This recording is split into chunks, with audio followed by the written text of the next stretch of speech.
టీడీపీకి good bye చెప్పిన Kesineni Nani MP పదవికి రాజీనామా చేశారు. చంద్రబాబు మోసగాడని తెలిసి కూడా నియోజకవర్గం కోసం టీడీపీలో పనిచేశానన్నారు కేసినేని నాని. ఈ వ్యాఖ్యల్ని ఖండించిన టీడీపీ నేతలు ఎంపీ టికెట్ కోసమే పార్టీ మారాడని ఫైర్ అయ్యారు. విజయవాడ ఎంపీ కేసినేని నాని టీడీపీకి గుడ్ బై చెప్పారు. పార్టీ సభ్యత్వానికి రాజీనామా చేస్తున్నట్టు ప్రకటించారు.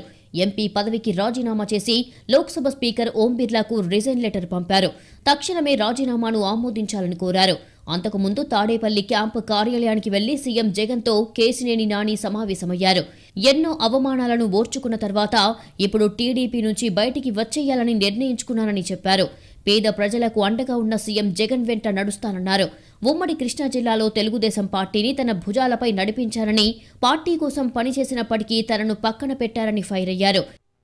ఈ జగన్మోహన్ రెడ్డి గారు అయితే పేదల పక్షపాతి, నిరుపేదల పక్షపాతి. సో నాకు బాగా నచ్చారు ఆయన. సో ఆయనతో కలిసి ప్రయాణం చేయాలని చెప్పి నేను నిర్ణయించుకున్నాను. ఆయన ఏదో ఆదేశిస్తే ఎంపీగా పోటీ చేయమంటాడా, ఖాళీగా ఉండమంటాడా, పార్టీ చూసుకోమంటాడా, విజయవాడ ఎన్టీఆర్ జిల్లాలో ఆయన ఇష్టం. ఎంపీ టికెట్ కోసం పార్టీ మారిన కేసినేని నానికి చంద్రబాబు, లోకేష్ ను విమర్శించే అర్హత లేదన్నారు టీడీపీ నేత దేవినేని ఉమా. జగన్ కళ్లల్లో ఆనందం చూసేందుకు దౌర్భాగ్యపు రాజకీయాలు చేస్తున్నారని మండిపడ్డారు.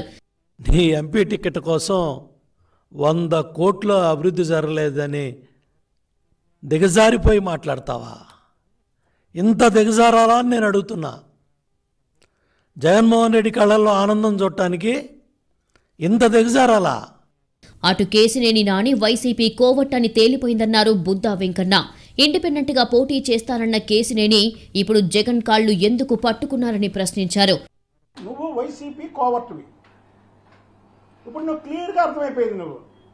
నువ్వు ఇండిపెండెంట్గా పోటీ చేస్తా, 2 లక్షల మెజార్టీతో గెలుస్తాను అన్న వ్యక్తివి.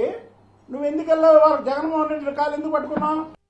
మొత్తానికి రాజీనామా ఆమోదం పొందగానే వైసీపీలో చేరుతారని కేసినేని నాని స్పష్టం చేశారు.